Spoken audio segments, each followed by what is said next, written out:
आप सभी का हमारा YouTube चैनल इंग्लिश मार्गदर्शन में बहुत बहुत स्वागत है। अगर आपको हमारे वीडियो पसंद आते हैं तो वीडियो पर लाइक, शेयर एंड कमेंट जरूर करें तथा साथ ही साथ हमारे चैनल को सब्सक्राइब करें ताकि आने वाली अपडेट्स आपको समय पर मिलती रहें। आज जो हम टॉपिक स्टार्ट करने वाले हैं, जैसा कि आप देख पा रहे होंगे, relative pronoun, one of the most important topic अगर देखा जाए एकेडमिक की दृष्टि से तथा साथ ही साथ कॉम्पिटिटिव एग्जाम की दृष्टि से। अगर मैं आपसे कह दूँ इस बात को कि अगर कॉम्पिटिटिव एग्जाम में प्रोनाउन टॉपिक से अगर मैं देखूँ तो relative pronoun, personal pronoun and reflexive pronoun, ये तीन टॉपिक्स ऐसे हैं जो आपको सबसे ज़्यादा एरर्स देते हैं। और ख़ास करके रिलेटिव प्रोनाउन आप कह सकते हो कि यह बहुत इंपॉर्टेंट टॉपिक है, साथ ही साथ थोड़ा सा कॉम्प्लिकेटेड टॉपिक भी है। अगर आप भी थोड़ी सी परेशानी फील करते हो रिलेटिव प्रोनाउन को लेकर तो आज आपकी सारी समस्याएं दूर होने वाली हैं। धैर्य बनाए रखें, वीडियो थोड़ा बड़ा हो सकता है। चलिए शुरू करते हैं। सबसे पहले आपको यह क्लियर करना पड़ेगा कि रिलेटिव प्रोनाउन होता क्या है। इससे पहले थोड़ा सा हम क्लियर कर लें कि what is pronoun. As you know very well कि प्रोनाउन क्या होता है भाई। प्रोनाउन एक ऐसा शब्द होता है जो रिप्लेस करता है किसको, नाउन को। आप कह सकते हो the words which replace a noun are called pronouns. अब क्योंकि यहाँ पर हम जिक्र करना चाहते हैं किसका, रिलेटिव प्रोनाउन का, तो थोड़ा सा समझ लेते हैं भाई काम क्या करता है रिलेटिव प्रोनाउन। ऑब्वियस ही बात है, जैसे ही आप टर्म देखते हो रिलेट, क्या टर्म देखते हो भाई, रिलेट। अब इतना तो कंफर्म हो गया कि ये क्या करेगा, रिलेट करेगा। किसको रिलेट करेगा, उसी चीज को आपको समझना है। तो आप कह सकते हो इसका काम क्या होता है, दो स्टेटमेंट को जोड़ना। क्या करना भाई, ये किसको रिलेट करेगा, स्टेट वन को, स्टेटमेंट वन को रिलेट करेगा किससे, स्टेटमेंट टू से। तो आप कह सकते हो कि रिलेटिव प्रोनाउन क्या होता है, रिलेटिव प्रोनाउन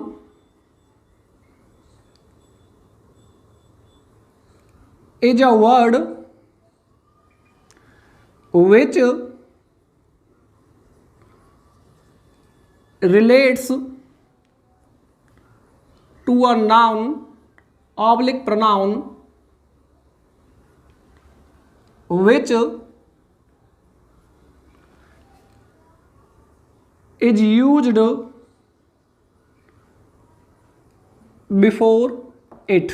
आपने क्या कहा है भाई कि रिलेटिव प्रोनाउन एक ऐसा शब्द होता है जो क्या करता है, रिलेट करता है। किससे करता है, किसी नाउन या प्रोनाउन से रिलेट करता है जो उससे पहले आया होता है। या फिर आप एक और डेफिनेशन लिख सकते हो भाई, क्या काम होता है, relative pronoun is a word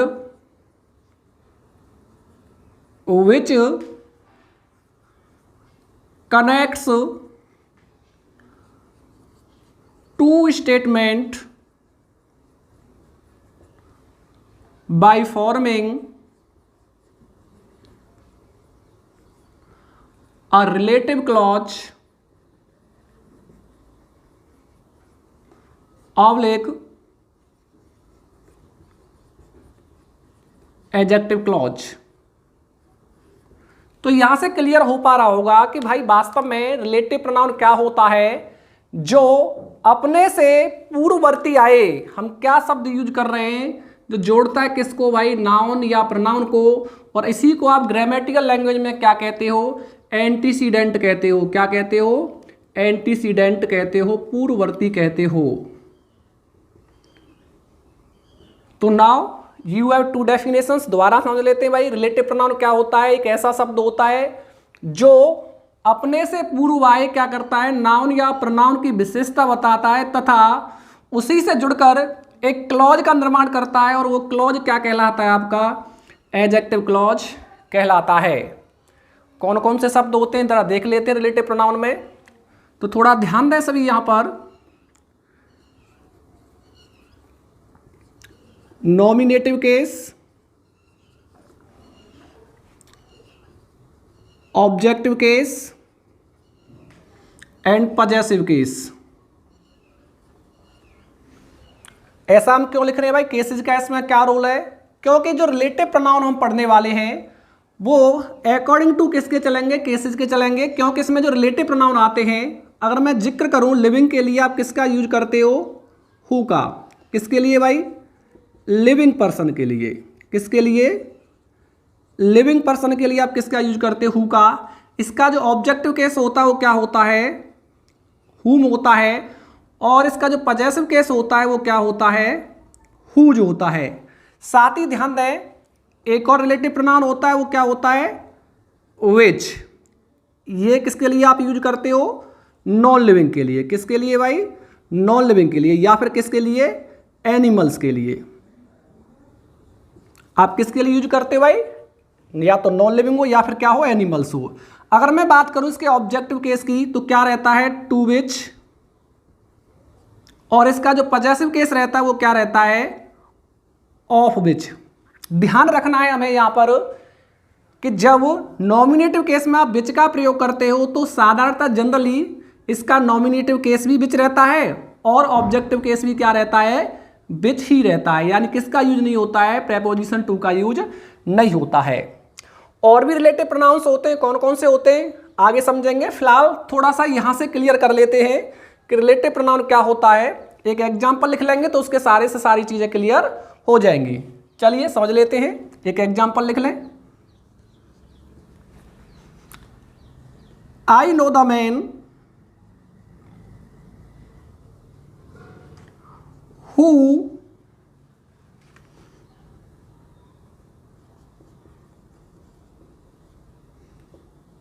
studies in my class। बहुत इजी एग्जाम्पल लिया है, इसके सारे से हम समझने की कोशिश करते हैं। अगर थोड़ा सा आप देखो तो हु आपका क्या रहा, एक रिलेटिव प्रोनाउन रहा। क्या रहा भाई, एक रिलेटिव प्रोनाउन रहा। ये द मैन जो आपको दिखाई दे रहा है ये आपका क्या रहा, एंटीसीडेंट रहा। क्या रहा भाई, एंटीसीडेंट रहा। अब काम क्या कर रहा है यह, इससे जुड़कर क्या करके भाई, द मैन के अकॉर्डिंग आपने किसका यूज किया, रिलेटिव प्रोनाउन हु का। और आगे जो आप देख पा रहे हो ये क्या है, ये पूरी की पूरी किसके बारे में इंफॉर्मेशन है, द मैन के बारे में इंफॉर्मेशन है। तो वही चीज आपने लिखी है भाई। प्रोनाउन क्या होता है, एक वर्ड होता है जो रिलेट करता है किससे, किसी नाउन या प्रोनाउन से। आपने इसको रिलेट किया है किससे, द मैन, जो कि हमारा क्या है, एंटीसीडेंट है। और फिर क्या करता है, उसके बारे में, एंटीसीडेंट के बारे में कोई भी इंफॉर्मेशन देता है। क्योंकि यह किसके बारे में इंफॉर्मेशन दे रहा है, द मैन के बारे में इंफॉर्मेशन दे रहा है, इसलिए यह आपका कौन सा क्लॉज हुआ, आप इसको लिख सकते हो एडजेक्टिव क्लॉज। आप क्या लिख सकते हो इसको, रिलेटिव क्लॉज। आप क्या लिख सकते हो इसको, सबऑर्डिनेट क्लॉज भी लिख सकते हो। कौन सा क्लॉज लिख सकते हो, सबऑर्डिनेट क्लॉज। तो कुल मिलाकर आपने फिलहाल क्या समझा है यहां से कि रिलेटिव प्रोनाउन का काम क्या होता है। आप कह सकते हो दो स्टेटमेंट को जोड़ना, या फिर आप कह सकते हो क्या करना, अपने से पूर्व आए किसी नाउन या प्रोनाउन से क्या करना, रिलेशन स्थापित करना। साथ ही क्या करना, उसके बारे में इंफॉर्मेशन देना। आप जो यहाँ पर रिलेटिव प्रोनाउन हु का यूज कर रहे हो वो किसके अकॉर्डिंग कर रहे हो, उस द मैन के अकॉर्डिंग कर रहे हो। अगर थोड़ा सा आप आगे ध्यान दें तो हु को हमने यहाँ पर यूज किया किसमें, नॉमिनेटिव केस में। इसके और भी केसेज होते हैं, objective case and possessive case, और साथ ही साथ विच के केसेज भी होते हैं, टू विच या फिर ऑफ विच। चलिए आगे सीख लेते हैं कि रिलेटिव प्रोनाउन द्वारा हम कैसे दो सेंटेंसेज को जोड़ने का कार्य करते हैं। चलिए सीखते हैं कैसे हम रिलेटिव प्रोनाउन द्वारा दो सेंटेंसेज को जोड़ने का कार्य करते हैं। तो एक बार समझ लेते हैं कि रिलेटिव प्रोनाउन कौन कौन से होते हैं। जैसा कि हम पहले सीख चुके हैं, who, whom, whose, which,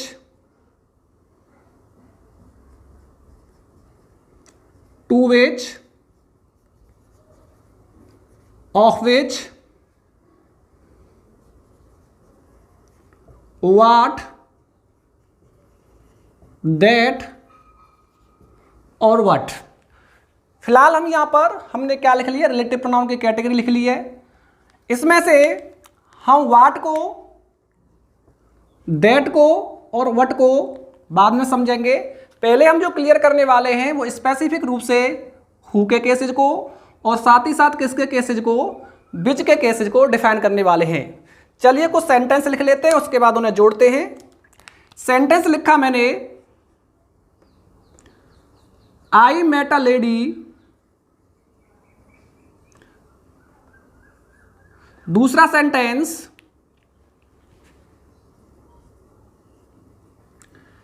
was sitting in the room. थोड़ा सेंटेंस को नोटिस करें। अब यहां पर हमने क्या कहा है कि आप क्या करिए भाई, इन दो सेंटेंसेस को जोड़कर एक सेंटेंस बना दीजिए, और यही प्रक्रिया क्या कहलाती है, सिंथेसिस कहलाती है। तो हमने क्या कहा था आपसे कि रिलेटिव प्रोनाउन न केवल कॉम्पिटिटिव एग्जाम की दृष्टि से इंपॉर्टेंट है बल्कि एकेडमिक की दृष्टि से किसके लिए, सिंथेसिस के लिए। भाई सिंथेसिस क्या होता था, आप जानते हैं सिंथेसिस क्या होता है, क्या करना, दो या दो से अधिक सेंटेंसेस को जोड़कर एक सेंटेंस बनाना, क्या कहलाता है, सिंथेसिस कहलाता है। To make a simple, compound और complex sentence by adding two और more than two sentences is called synthesis. आपने क्या कहा है भाई, हमने क्या बोला है कि इन दो सेंटेंसेस को जोड़कर क्या बना दीजिए, एक सेंटेंस बना दिए। थोड़ा ध्यान दो, कहीं ऐसा तो नहीं कि ए लेडी के लिए आप किसका यूज कर रहे हो, यहां पर रिलेटिव प्रोनाउन सी का यूज कर रहे हो। आपने कहा कि हाँ ठीक है भाई, जो आई मेट अ लेडी, अब कौन बैठा हुआ था कमरे में, वो लेडी बैठी हुई थी। इट मीन्स यहां पर जो आप सेकंड सेंटेंस में इंफॉर्मेशन दे रहे हो वो किसके लिए इंफॉर्मेशन दे रहे हो, अ लेडी के लिए इंफॉर्मेशन दे रहे हो। चलिए जोड़ते हैं इसको। तो आप कैसे लिखोगे, I met a lady who was sitting in the room. आपने किसका यूज किया है भाई, हु का यूज किया है। क्यों किया है हु का यूज, आपने कहा कि उस लेडी के बारे में क्या है भाई, इंफॉर्मेशन दी जा रही है, वो कहाँ बैठी हुई थी, कमरे में बैठी हुई थी। यहां पर जो सी है वो कौन से केस में है, नॉमिनेटिव केस में। कौन से केस में है, नॉमिनेटिव केस में। और आप जानते हो कि हु क्या होता है, आपका नॉमिनेटिव केस होता है। हु क्या होता है, नॉमिनेटिव केस, इसलिए आपने क्या लगा लिया यहां पर, हु का यूज कर लिया। क्या हुम का यूज नहीं कर सकते, नहीं कर पाएंगे। क्यों नहीं कर पाएंगे, हुम क्या होता है, एक ऑब्जेक्टिव केस होता है। क्या हुज का प्रयोग नहीं कर सकते, नहीं कर सकते। रीजन, क्योंकि हुज क्या होता है, एक पॉजेसिव केस होता है। विच का यूज इसलिए नहीं कर सकते क्योंकि लेडी क्या है, एक सजीव है। चलिए आगे देखते हैं कुछ सेंटेंस।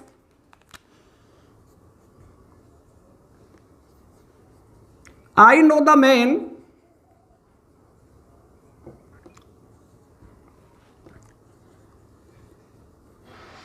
Everyone admires him. दो सेंटेंस लिखे हुए हैं। हमने क्या कहा भाई, इन दो सेंटेंसेस को जोड़कर क्या बना दीजिए आप, एक सेंटेंस बना दिए। आपने देखा कि आई नो द मैन, मैं उस व्यक्ति को जानता हूं, एवरीवन एडमायर्स हिम। अब यहां पर हमें क्या मिला है, दो सेंटेंसेस में डिफरेंट सब्जेक्ट मिले हैं। यहां तो ए लेडी के अकॉर्डिंग क्या मिल रहा था, सी, लेकिन यहां पर द मैन के लिए एवरीवन नहीं हो सकता है, बल्कि द मैन के लिए आप यहां पर पा रहे हो किसको, हिम को। किसके लिए, द मैन के लिए।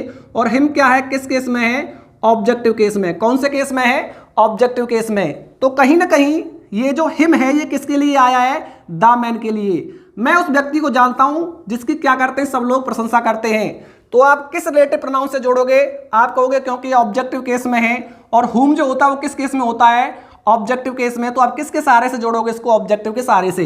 It means I know the man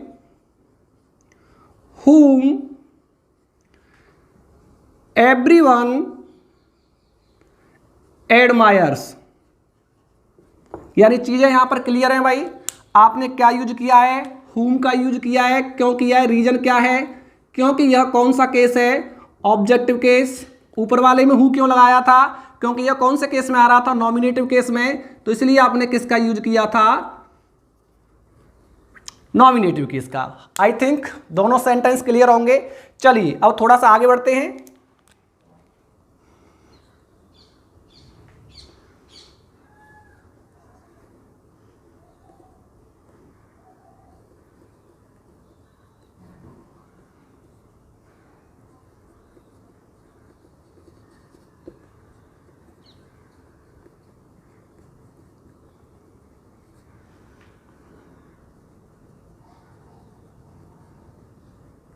थोड़ा सेंटेंसेस को नोटिस करें। आपने कहा आई मेट अ लेडी, दोबारा से वही सेम सेंटेंस लिखा हुआ है हमने, क्योंकि यहां पर चीजें क्लियर हो जाएं। अब आपने कहा कि भाई यहां पर अ लेडी आया है और उसी के बारे में सेकंड सेंटेंस में इंफॉर्मेशन दी जा रही है कि her child was weeping bitterly. अब क्योंकि यहां पर थोड़ा सा ध्यान दें, ये हर शब्द जो आया है किसके लिए आया है, आप कहेंगे उस अ लेडी के लिए आया है। लेकिन कौन से केस में है, आप कहोगे ये आया है कौन से केस में, पजेसिव केस में। कौन से केस में भाई? पजेसिव केस में। अब क्योंकि यहां पर जितनी भी आपने बातें की हैं वो सब किसके बारे में की हैं? लिविंग नाउन के बारे में बातें की हैं। तो इट मीन्स यहां पर आप केसेस यूज करोगे किसके? केवल हु के। चलिए इसको बना लेते हैं। तो आप कैसे बना दोगे? I met a lady. कौन से केस में भाई? हर, पजेसिव केस में। और आप जानते हो हु का पजेसिव केस क्या होता है? हुज होता है। हुज चाइल्ड बाज बीपिंग लाउडली। आई थिंक ये भी आपका क्लियर हो गया होगा। आपने किसका यूज किया है? यहां पर हुज का यूज किया है। क्यों किया है भाई? आपने कहा कि यह कौन से केस में है? पजेसिव केस में है। क्या आप यहां पर हु का यूज नहीं कर सकते थे?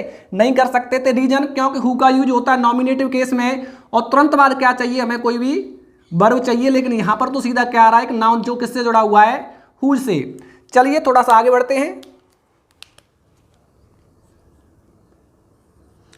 आई परचेज्ड अ पेन। दूसरा सेंटेंस, इट वाज कॉस्टली। थोड़ा सेंटेंस को नोटिस करें तो पता चलेगा कि भाई यहां पर आप जो जिक्र कर रहे हैं वो किसके बारे में जिक्र कर रहे हैं? अ पेन। मैंने एक पेन खरीदा जो कैसा था भाई? महंगा था, कॉस्टली था। अब पेन अपने आप में क्या है? लिविंग है कि नॉन लिविंग है? आप कहोगे नॉन लिविंग है।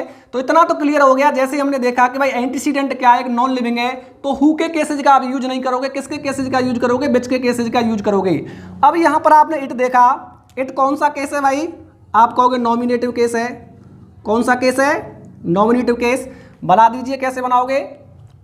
आई purchased pen which was costly। तो यहां से आप क्लियर कर पा रहे होंगे कि जो आपने which यूज किया है वो कौन से केस में यूज किया है भाई? नॉमिनेटिव केस में। कौन से केस में? नॉमिनेटिव केस में।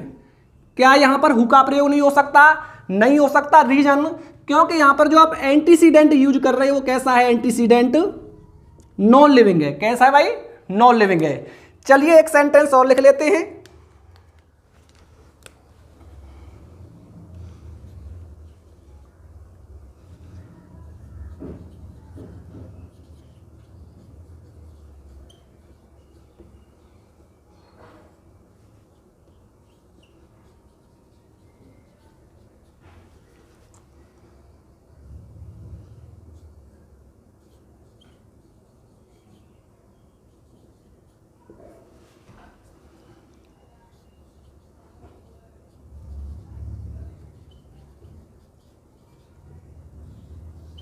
चलिए देख लेते भाई।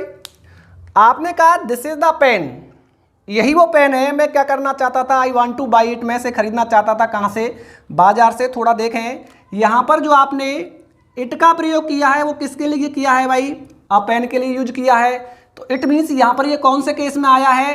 ऑब्जेक्टिव केस में आया है। कौन से केस में आया है? ऑब्जेक्टिव केस में आया है। चलिए जोड़ देते हैं इसको। कैसे जोड़ोगे? This is the pen which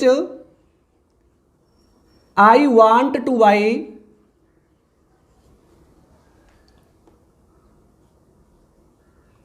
from the market। अब थोड़ा सा ध्यान दें। आपके मन में एक कंफ्यूजन आया होगा कि भाई विच का ऑब्जेक्टिव केस क्या होता है? टू विच होता है। विच का ऑब्जेक्टिव केस क्या होता है? टू विच होता है। ये आपका क्या हो गया? Nominative case. यह क्या हो गया? आपका ऑब्जेक्टिव केस। लेकिन ध्यान देना, जब कभी भी आपको यूज करना हो किसका? विच का ऑब्जेक्टिव केस में एज रिलेटिव प्रोनाउन, तो आप किसका यूज नहीं करते? वहां पर टू का यूज नहीं करते। तो यहां पर जो विच है वो कौन से केस में है? ऑब्जेक्टिव केस में। कौन से केस में? ऑब्जेक्टिव केस में। किसके अकॉर्डिंग आपने इसका यूज किया है? द पेन के अकॉर्डिंग। तो इट मीन्स यहां से क्या कॉन्क्लूजन निकलता है? कॉन्क्लूजन ये निकलता है कि जब भी आपको रिलेटिव प्रोनाउन का यूज करना हो तो किसके अकॉर्डिंग करोगे आप? उसके एंटीसीडेंट के अकॉर्डिंग। किसके अकॉर्डिंग भाई? उसके एंटीसीडेंट के अकॉर्डिंग। किसके अकॉर्डिंग भाई? उसके एंटीसीडेंट के अकॉर्डिंग। यहाँ पर आपने विच लगाया है, किसके अकॉर्डिंग लगाया है? अ पेन के अकॉर्डिंग। यहाँ पर आपने विच लगाया है, किसके अकॉर्डिंग लगाया है? अ पेन के अकॉर्डिंग। चलिए, आई थिंक अब आपका यहाँ पर जनरल टॉपिक क्लियर हो गया होगा कि कैसे आप दो सेंटेंसेज को जोड़कर रिलेटिव प्रोनाउन के सहारे से एक सेंटेंस बनाते हो। कब आपको हु का प्रयोग करना है, कब आपको हुम का प्रयोग करना है, कब आपको हुज का प्रयोग करना है। साथ ही साथ ध्यान दे लेना है कि विच का नॉमिनेटिव केस भी विच होता है और ऑब्जेक्टिव केस भी आप किसका यूज करते हो? विच का यूज करते हो। बात रही किसकी?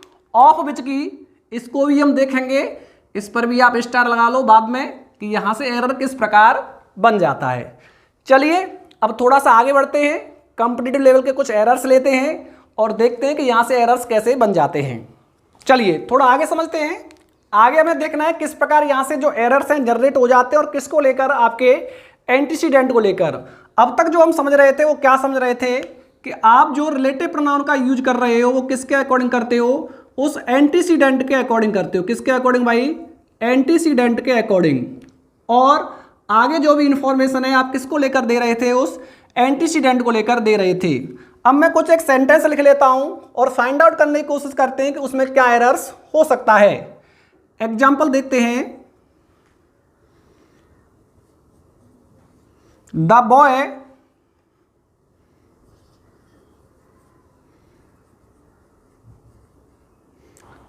स्टोल अ बुक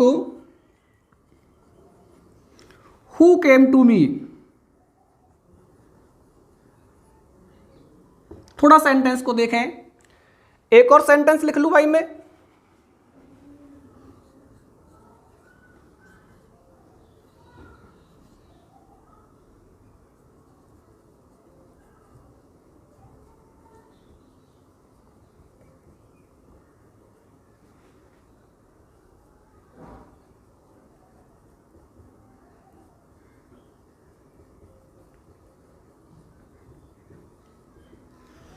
एक और सेंटेंस लिख लेते हैं।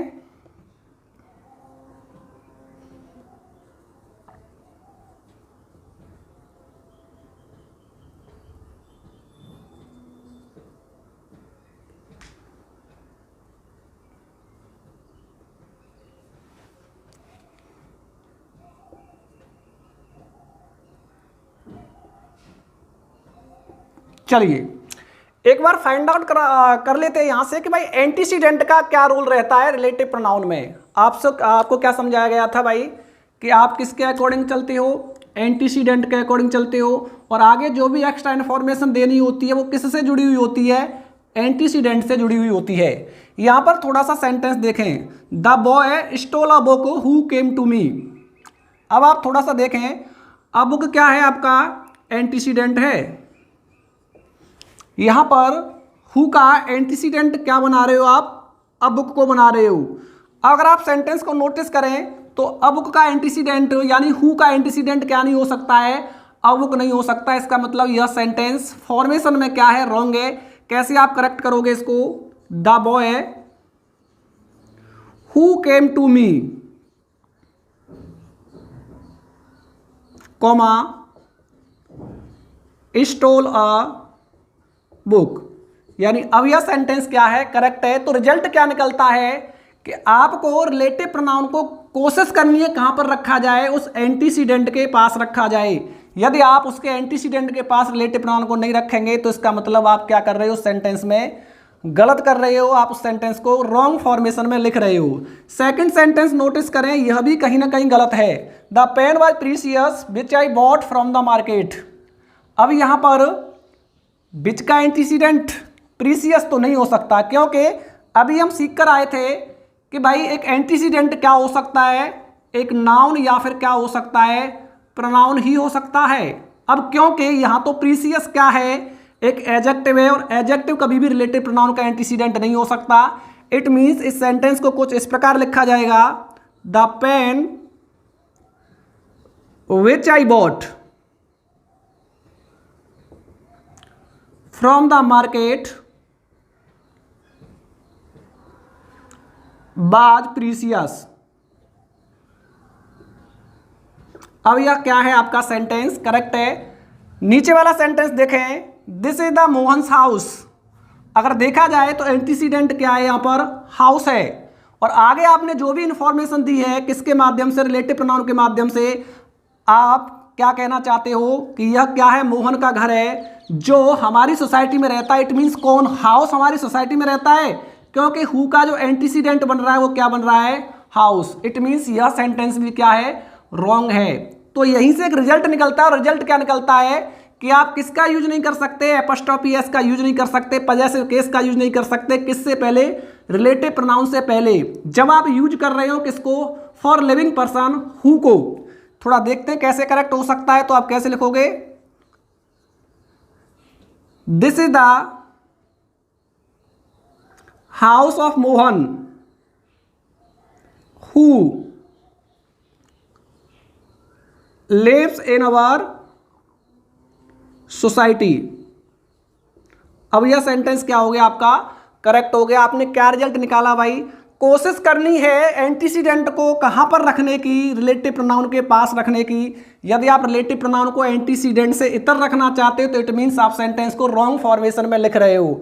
और यहां से कई प्रकार कॉम्पिटिटिव एग्जाम में एरर्स बन जाते हैं। तो आपको देख लेना है कि वास्तव में जो आगे जिक्र कर रहा है वो मोहन को लेकर जिक्र कर रहा है या फिर हाउस को लेकर जिक्र कर रहा है। यहां से एक एरर और बन जाता है, ये ध्यान रखना है कि हु का प्रयोग, किसका प्रयोग, हु का प्रयोग, यहां लिख लेता हूं मैं, हु का प्रयोग, बिच का प्रयोग कब करना है, जब उससे पहले क्या दे रखा हो, एंटीसीडेंट दे रखा हो। क्या दे रखा हो भाई, एंटीसीडेंट दे रखा हो। आप तभी क्या करोगे, इसके बारे में कोई भी इंफॉर्मेशन दोगे। अब मान लो किसी सेंटेंस में एंटीसीडेंट ही नहीं दे रखा, मान लो किसी सेंटेंस में क्या नहीं दे रखा है, एंटीसीडेंट ही नहीं दे रखा, तो क्या फिर हु और बिच का प्रयोग होगा। चलिए इसी फॉर्मेशन को समझते हैं। मैंने एक सेंटेंस लिखा, bear the shirt which fits you. आप उस शर्ट को पहनिए जो आपको क्या होती है, फिट होती है। आपने कहा कि भाई यहां पर द शर्ट क्या है, आपका एंटीसीडेंट है। क्या है भाई, एंटीसीडेंट है। और उस एंटीसीडेंट के अकॉर्डिंग आपने क्या लगा दिया, विच रिलेटिव प्रोनाउन लगा दिया। क्यों लगा दिया भाई, आपने कहा कि शर्ट क्या है, नॉन लिविंग है, और नॉन लिविंग के लिए आप किसका यूज करोगे, विच का यूज करोगे। अब मान लीजिए सेंटेंस कुछ इस प्रकार आ जाता है, वियर फिट्स यू, यानी अब वो फिल इन द ब्लैंक्स दे देता है और कहता है फिल करो। अब मान लो आप अपने अकॉर्डिंग क्या फिल कर देते हो, इसमें बिच फिल कर देते हो। क्या फिल कर देते हो, बिच।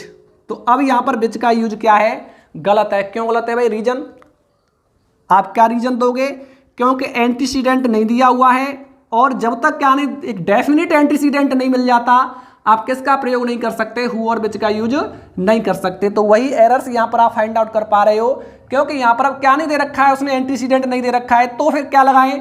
तो ध्यान रखना, जहां पर भी किसका यूज होता है भाई, थिंग प्लस बिच का यूज होता है, वहां पर आप क्या लगा सकते हो, वाट लगा सकते हो। कब लगा सकते हो, जब उस थिंग का जिक्र न दे रखा हो। इट मीन्स आप लिख सकते हो वियर वाट फिट्स यू, या फिर वाट एवर फिट्स यू। चलिए एक सेंटेंस और लिख लेते हैं। हमने लिखा,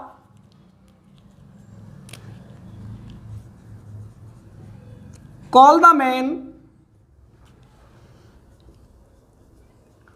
who wants to join our company. हमने क्या कहा भाई, कॉल द मैन, उस व्यक्ति को बुलाएं जो क्या करना चाहता है, हमारी कंपनी ज्वाइन करना चाहता है। आपने किसके अकॉर्डिंग हु का यूज किया है, किसके अकॉर्डिंग, द मैन के अकॉर्डिंग। अब मान लो यह द मैन यहां नहीं मिलता, आपको यहां से मैं क्या कर दूं, इसको रिमूव कर दूं। अब क्या यहां पर call who wants to join our company सही है। आप कहोगे भाई यहां पर यह गलत है। क्यों गलत है, रीजन क्या है गलत होने का, क्योंकि यहां पर एंटीसीडेंट नहीं दे रखा, और जब एंटीसीडेंट नहीं दे रखा होता है आप किसका यूज नहीं कर सकते, हु और बिच का यूज नहीं कर सकते। इनको आप रिप्लेस करते हो किससे, वाट से, या फिर किससे, वाट एवर से। या फिर whoever से या फिर whomsoever से। तो आप क्या फिल कर दोगे यहां पर, कॉल, इस हु का यूज नहीं करेंगे, आप क्या लगाओगे, कॉल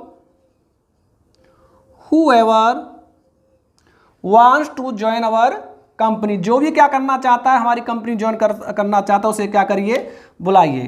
तो कुल मिलाकर ध्यान रखना है, इस प्रकार के एरर्स हम और देखेंगे अभी कि जहां पर भी सर्टेन क्या दे रखा है, एंटीसीडेंट दे रखा है, तभी आप किसका यूज करेंगे, हु और विच का। और कोशिश करनी है कि उस एंटीसीडेंट को जितना हो सकता है क्या रखिए, उसके पास रखिए। यदि आप उसके पास नहीं रख रहे तो सेंटेंस का फॉर्मेशन क्या हो जाता है, गलत हो जाता है। और जब हमें एंटीसीडेंट न दे रखा हो तो फिर आपको हु और विच का यूज नहीं करना, किसका यूज करना है, वाट या फिर वाट एवर, किसके लिए, नॉन लिविंग के लिए, और लिविंग के लिए हु या फिर whomsoever का यूज आपको करना है। चलिए थोड़ा सा आगे समझते हैं। हमने समझ लिया हु के केसेज एंड विच के केसेज को हमने डिफाइन कर लिया है। थोड़ा सा हम वाट के बारे में जान चुके हैं, अब डिफाइन कर लेते हैं किसको भाई, दैट को। तो दैट स्पेसिफिक आप ये समझिए कि जो दैट होता है वो रिप्लेस कर सकता है किसको, हु और विच और whom, इन तीनों को रिप्लेस कर सकता है। कौन रिप्लेस कर सकता है, दैट रिप्लेस कर सकता है। आप कहोगे कि भाई जब दैट इनके स्थान पर यूज हो ही सकता है तो फिर आपने हु और विच का फॉर्मेशन क्यों बनाया, हमारे पास तो दैट है, हम एक हर एक सेंटेंस में क्या कर लेंगे, दैट का प्रयोग कर लेंगे। लेकिन कुछ सर्टेन कंडीशंस होती हैं और आप उन सर्टेन कंडीशंस में किसका प्रयोग कर पाते हो, सिर्फ दैट का प्रयोग कर पाते हो। किसका प्रयोग नहीं कर पाते आप, हु या विच या फिर हुम का प्रयोग नहीं कर पाते। चलिए पहले जनरल कंडीशन समझ लेते हैं। जनरल कंडीशन में आप क्या कर लेते हो,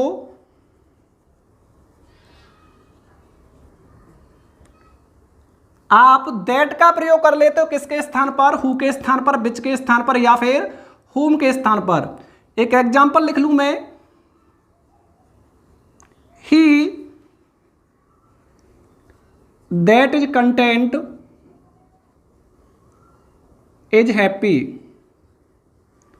अब देखा जाए तो ही तो क्या है, लिविंग है, यहां पर किसका यूज करना था, हमें हु का यूज करना था, लेकिन आप दैट का यूज कर रहे हैं, वो भी क्या है, सही है। उसी प्रकार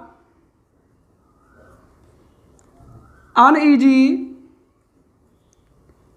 लाइज अहेड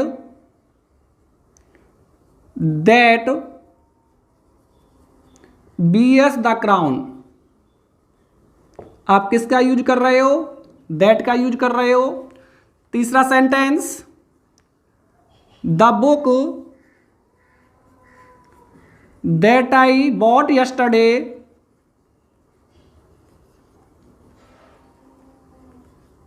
वाज यूजलेस। यानी आप यहां पर जो रिलेटिव प्रोनाउन दैट का यूज कर रहे हो वो किसके स्थान पर कर रहे हो, आप किसके स्थान पर कर रहे हो, हु या फिर विच के स्थान पर आप प्रयोग कर रहे हो। तो रिजल्ट क्या निकलता है यहां से कि इन जनरल कंडीशंस आप चाहें तो क्या कर सकते हो, दैट का प्रयोग कर सकते हो, किसके स्थान पर कर सकते हो, हु विच या फिर हुम के स्थान पर कर सकते हो। वही बात निकल के आ जाती है कि जब दैट का प्रयोग इनकी जगह पर सही था तो इसकी रिक्वायरमेंट क्या पड़ी गई फिर हु और विच की। चलिए अब उन केसेस को समझते हैं जहां पर आपको लगाना तो हु और विच था, लेकिन सर्टेन कंडीशंस ऐसी आ जाती हैं कि वहां पर आप सिर्फ किसका प्रयोग करोगे, दैट का प्रयोग करोगे। चलिए समझते हैं दूसरी कंडीशन। तो जब भी किसी सेंटेंस में आपको क्या मिले भाई, किसी भी सुपरलेटिव डिग्री का प्रयोग मिले, किसका, सुपरलेटिव डिग्री का, तो आपको फिर क्या करना है, हु और विच का यूज नहीं करना। किसका यूज नहीं करना है आपको, हु या फिर विच का यूज नहीं करना है, बल्कि इसके स्थान पर क्या लगाना है आपको, दैट का यूज करना है। एग्जाम्पल समझ लेते हैं, चलिए लिख लेते हैं। This is the best pen, this is the best pen which you can buy from here। थोड़ा सेंटेंस को देखें। अकॉर्डिंग टू पेन हमने क्या बोला भाई, विच तो सही था क्योंकि पेन तो नॉन लिविंग है, लेकिन क्योंकि इससे पहले क्या जुड़ा हुआ है, एक सुपरलेटिव डिग्री जुड़ी हुई है, और इस सुपरलेटिव डिग्री को आने की वजह से आप किसका यूज नहीं कर सकते, अब विच का यूज नहीं कर सकते, क्या लगाना पड़ेगा आपको यहाँ पर, दैट का यूज करना पड़ेगा। एक सेंटेंस और लिख लूं मैं, he is one of the best writers who won the prize. अब आपने कहा कि भाई राइटर्स क्या है, लिविंग है, और लिविंग की दृष्टि से यहां पर किसका यूज सही था, हु का यूज सही था, लेकिन क्योंकि आपने किसका यूज कर लिया है, सुपरलेटिव डिग्री का, अब ऐसी अवस्था में आप किसका यूज करोगे यहां पर, दैट का। तो रिजल्ट क्या निकलता है कि कभी भी यदि आपको क्या मिलता है, एंटीसीडेंट से पहले सुपरलेटिव डिग्री का यूज मिलता है। किससे पहले भाई, एंटीसीडेंट से पहले किसका, सुपरलेटिव डिग्री का यूज मिलता है। तो आप किसका यूज करते हो फिर, हु या विच का नहीं बल्कि दैट का। चलिए तीसरी कंडीशन देखते हैं भाई, कहां पर आप दैट का प्रयोग कर लेते हो। कुछ शब्द हैं स्पेसिफिक, जब आपको जिक्र मिल जाए किसका, all, only, few, little, anything, everything, तो आप इनके बाद किसका यूज करते हो भाई, हु या विच का यूज नहीं करते, आप क्या लगाते हो, दैट लगाते हो। चलिए एग्जाम्पल लिख लेते हैं, एक बहुत फेमस एग्जाम्पल है, ऑल विच ग्लिटर्स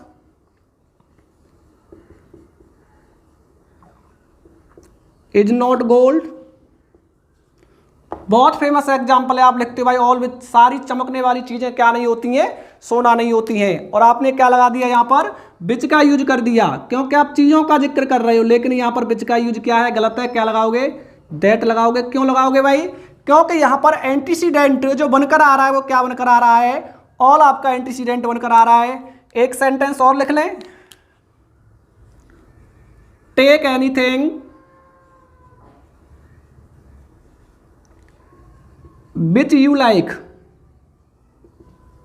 आप कोई भी वस्तु ले लीजिए जो आपको क्या है भाई, पसंद है। आप यहां पर किसका यूज नहीं कर सकते, विच का यूज नहीं कर सकते। क्यों नहीं कर सकते, रीजन क्या है, आपने कहा कि भाई इसका एंटीसीडेंट जो बनकर आ रहा है वो क्या बनकर आ रहा है, एनीथिंग। आप किसका यूज करोगे यहां पर, दैट का यूज करोगे।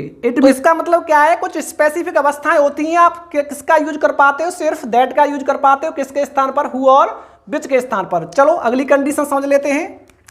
अगली कंडीशन आती है, जब भी आपको कोई भी सेंटेंस स्टार्ट होता है किससे, क्वेश्चन वर्ड हु से या फिर किससे, व्हाट से, तो अब आप क्या करते हो, इसके पश्चात किसका यूज करते हो, रिलेटिव प्रोनाउन दैट का यूज करते हो। चलिए एग्जांपल्स लिख लेते हैं कुछ। आप लिखें, who is there,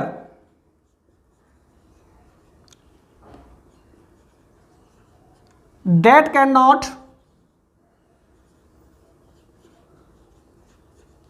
solve it. वहां कौन है जो क्या नहीं कर सकता, इसको हल नहीं कर सकता। या फिर what is the problem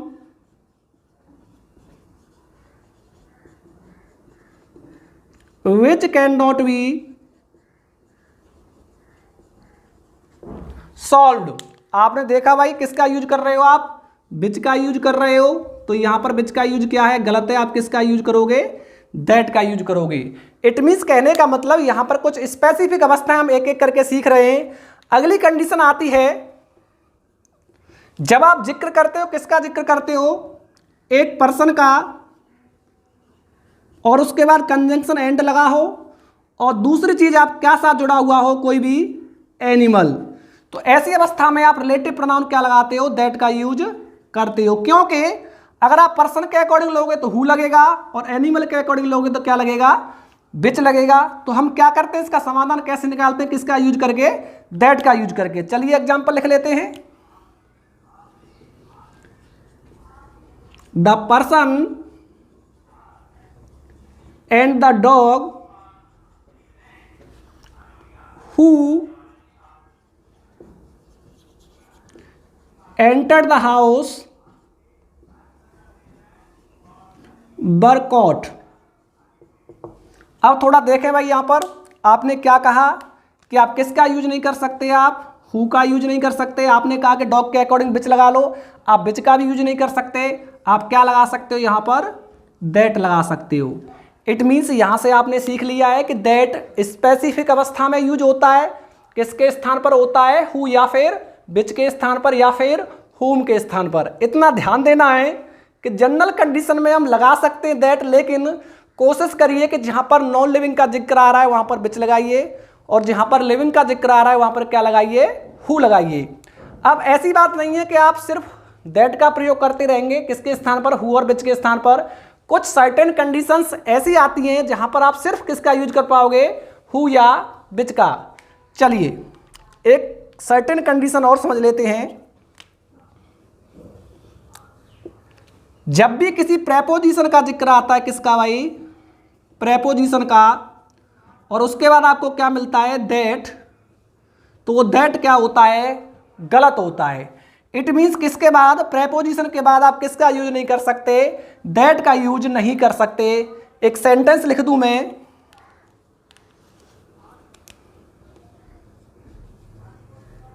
this is the house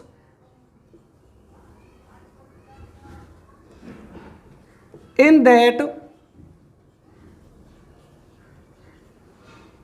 Mohan lives. अब इस सेंटेंस को करेक्ट करने के दो तरीके हैं। या तो मैं क्या करूं, इस दैट के स्थान पर क्या कर दूं भाई, मैं इस दैट के स्थान पर विच का यूज कर दूं, किसका यूज कर दूं, मैं विच का यूज कर दूं।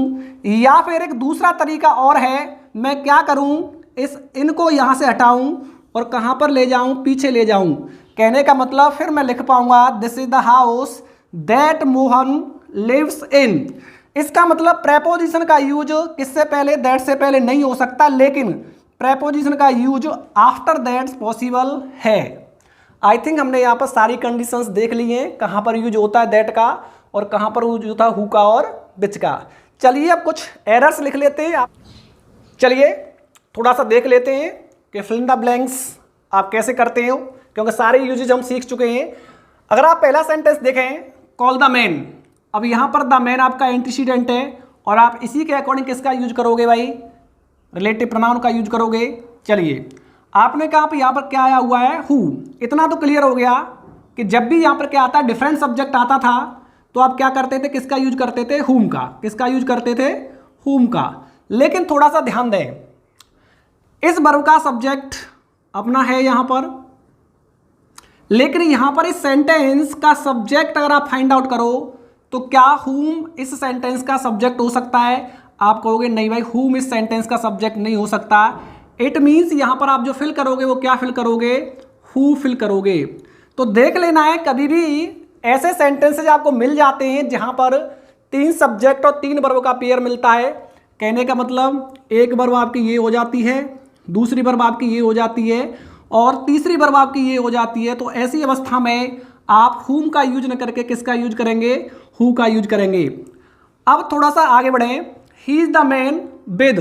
अब जैसे ही आपको यहाँ पर प्रेपोजिशन का जिक्र मिल जाता है, इतना तो क्लियर हो जाता है कि आने वाला केस कौन सा रहेगा, ऑब्जेक्टिव केस। क्योंकि यहाँ पर द मैन क्या है, सजीव है, लिविंग है, तो आप किसके केसेस फिल करोगे, हु के। यानी यहाँ पर क्या आएगा, हुम। क्या यहाँ पर हु नहीं आ सकता, नहीं आ सकता। रीजन क्या है, क्योंकि प्रेपोजिशन के बाद हमेशा कौन सा केस आता है, ऑब्जेक्टिव केस। चलिए आगे बढ़ते हैं। हु इज हियर आपको पहले ही डिफाइन करवा दिया गया था कि जब सेंटेंस की स्टार्टिंग किससे हो रही हो, हु से हो रही हो या फिर व्हाट से हो रही हो, आने वाला रिलेटिव प्रोनाउन क्या रहता है, दैट रहता है। थोड़ा सा आगे बढ़े, this is the boy dot dot dot we think will be the next captain.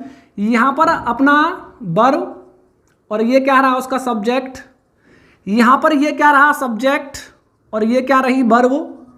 लेकिन इस वाले सेंटेंस के लिए आपको क्या चाहिए, एक सब्जेक्ट की रिक्वायरमेंट होगी और आपको लगेगा कि हम यहाँ पर क्या फिल कर दें, हुम, क्योंकि यहाँ पर क्या आ रहा है, डिफरेंट सब्जेक्ट आ रहा है। लेकिन आप क्या फिल नहीं कर सकते, हुम फिल नहीं कर सकते। क्या फिल करोगे, हु फिल करोगे। क्यों करोगे, क्योंकि यह वास्तव में क्या है, इसका सब्जेक्ट है। इस पूरे सेंटेंस में टोटल मिलाकर 3 सेंटेंस है। पहला sentence this is the boy, दूसरा सेंटेंस वी थिंक और तीसरा sentence who will be the next captain, जो किसके लिए आया है, उस द बॉय के लिए आया है।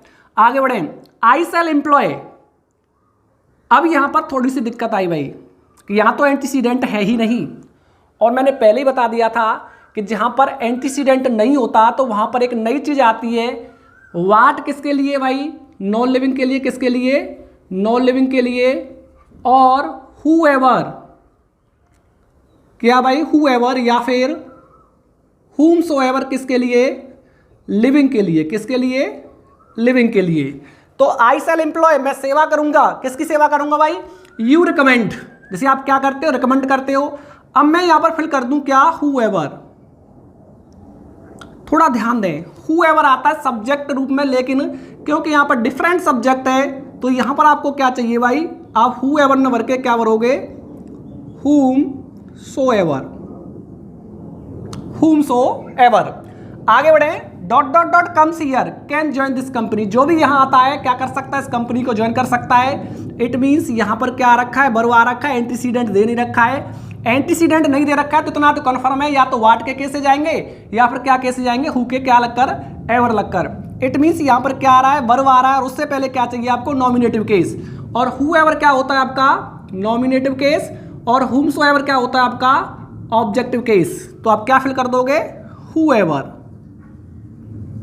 comes here can join this company, you can do। अब यहां पर भी कोई एंटीसीडेंट नहीं है, आप कर सकते हो जो आप पसंद करते हो। इट मीन्स यहां पर बात चल रही है किसकी, थिंग की, तो आप क्या लगाओगे यहां पर, what, you can do what you like, या फिर you can do what ever you like. आप चाहे तो यहां पर क्या लगा सकते हो, व्हाट एवर भी लगा सकते हो। आगे बढ़े, this is the only house, जैसे आपने देखा एंटीसीडेंट में क्या आया हुआ है, ओनली, तो अब कितना कन्फर्म हो गया कि यहां पर आप किसका यूज नहीं करोगे, अब बिच का यूज नहीं करोगे, बल्कि क्या लगाओगे अब, दैट। किस रीजन की वजह से, इस ओनली एंटीसीडेंट की वजह से। आगे बढ़े, कॉल द मैन। अब थोड़ा सा ये सेंटेंस देखें, call the man you met yesterday. अब यहां पर क्या है, एक डिफरेंट सब्जेक्ट है, इसका मतलब यहां पर आपने क्या फिल किया था, हु, तो क्या यह हु आएगा, नहीं, यहां पर हु नहीं आ सकता। क्यों नहीं आ सकता, रीजन, हु यहां पर नॉमिनेटिव केस में नहीं आ सकता, क्योंकि यहां पर क्या है, डिफरेंट सब्जेक्ट है, तो आप क्या लगाओगे यहां पर, हु। नेक्स्ट सेंटेंस देखें, दिस इज द कार। अब आपको लगेगा भाई this is the car, car क्या है, निर्जीव है, और निर्जीव के लिए आप क्या लगाते थे, टू विच या फिर ऑफ विच। आप ज्यादातर बेटा आपको यहां पर क्या लगा मिलेगा, हुज प्राइस, लेकिन करेक्ट हुज प्राइस न होके क्या होगा, आप हुज न लगा के क्या लगाइए, ऑफ विच प्राइस लगाइए। क्या लगाइए भाई, ऑफ विच प्राइस, क्योंकि विच का जो क्या होता है भाई, कौन सा केस, पजेसिव केस क्या होता है, ऑफ विच होता है। लेकिन हम ये नहीं कह रहे कि आप सिर्फ ऑफ विच से ही करेक्ट कर सकते हो इसको, कहीं कहीं आपको क्या लगा हुआ भी मिल सकता है, हुज का प्रयोग भी मिल सकता है। I think all your doubts are clear now. चलिए अब हमारा एक पॉइंट और बचा है, बटका, कि बटका यूज कैसे हो जाता है उसे और देख लेते हैं। वर्ड जो होता है अपने आप में एक कंजंक्शन भी होता है, अपने आप में एक प्रोनाउन भी होता है, और अपने आप में एक प्रेपोजिशन भी होता है। हम क्या कह रहे हैं भाई कि वर्ड जो होता है अपने आप में डिफरेंट पार्ट्स ऑफ स्पीच होता है। ये कंजंक्शन भी हो सकता है, यह प्रोनाउन भी हो सकता है, और यह क्या हो सकता है, प्रेपोजिशन भी हो सकता है। जहां यह प्रेपोजिशन का सेंस देता है वहां पर यह सेंस देता है किसका, एक्सेप्ट का। किसका भाई, एक्सेप्ट का। चलिए देख लेते हैं। कंजंक्शन में आप इसका यूज करते हो कहां पर, एडवर्सेटिव कंजंक्शन में। किसमें भाई, आपने कंजंक्शन सुनी होगी, एडवर्सेटिव। एग्जाम्पल लिख लेते हैं इसका, he is rich what he is माइजर। वह क्या है भाई, अमीर है, लेकिन वह क्या है, एक कंजूस है। I invited him to the party but he did not come. मैंने क्या किया, उसको पार्टी में आमंत्रित किया लेकिन वह नहीं आया। इसका मतलब अब आप जो यहां पर बट का यूज कर रहे हो, किसका यूज कर रहे हो भाई, बट का यूज कर रहे हो। वो कैसे कर रहे हो, आप एक कंजंक्शन के रूप में बट का प्रयोग कर रहे हो। कौन सी कंजंक्शन भाई, एडवर्सेटिव कंजंक्शन। प्रोनाउन के रूप में इसको समझ लेते हैं।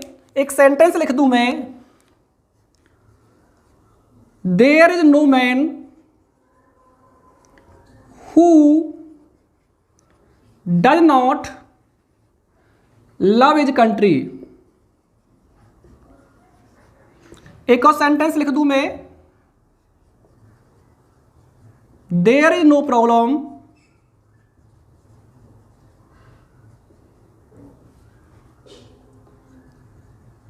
which does not have a solution। तो थोड़ा देखें, जब भी आप प्रोनाउन के रूप में बट का यूज करते हो तो ध्यान देना यह रिप्लेस करता है किसको। जब भी आप किसका यूज करते हो, बट का यूज करते हो, एज प्रोनाउन करते हो, तो यह रिप्लेस करता है किसको, who dot dot dot not को और विच डॉट डॉट नॉट को। इट मीन्स इस सेंटेंस को आप कैसे लिख सकते हो, there is no man but loves his country, but loves his country. नीचे वाले को आप कैसे लिख सकते हो, there is no problem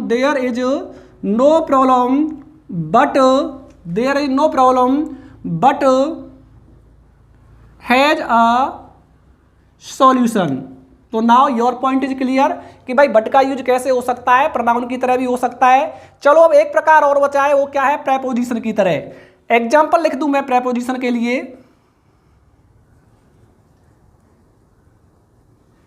nothing but the brave deserve the fair. आप यहां पर जो बट का यूज कर रहे हो वो कैसे यूज कर रहे हो, एक्सेप्ट के रूप में। किसके रूप में कर रहे हो, एक्सेप्ट के रूप में। एक और एग्जांपल लिख लें, आई डिड नथिंग